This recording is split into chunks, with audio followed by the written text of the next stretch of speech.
Shalom, perkenalkan nama saya Karl Kerleli. Saya berkuliah di Universitas Kristen Indonesia Maluku.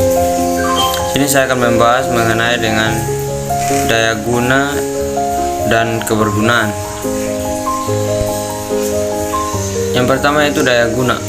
Menurut ISO pada tahun 1998, daya guna adalah tingkat produk yang dapat digunakan yang dapat ditetapkan oleh user untuk mencapai tujuan secara efektif dan tingkat kepuasan dalam menggunakannya.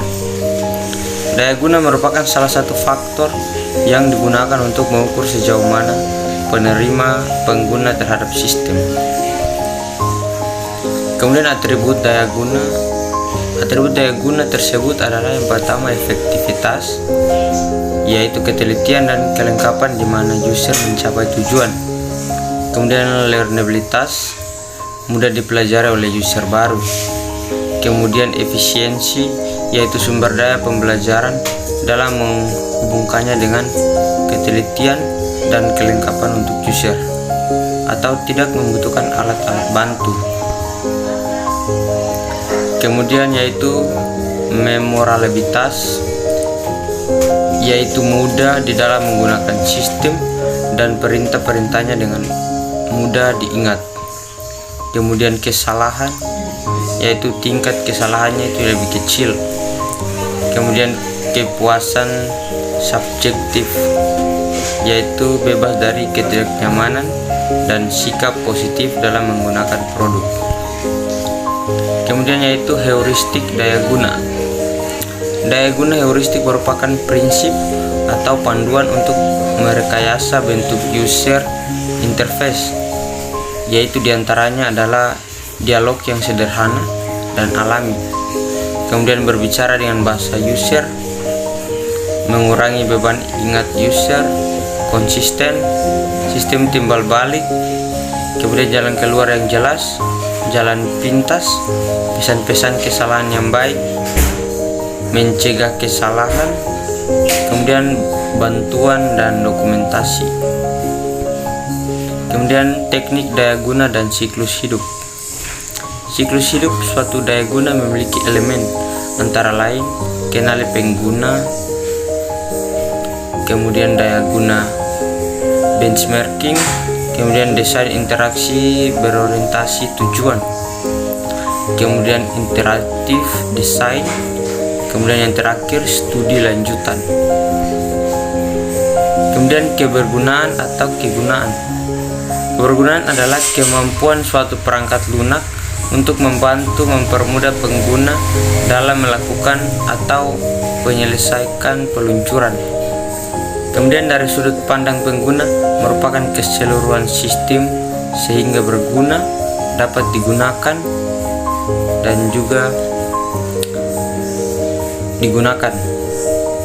Yang pertama berguna yaitu fungsional, dapat mengerjakan sesuatu.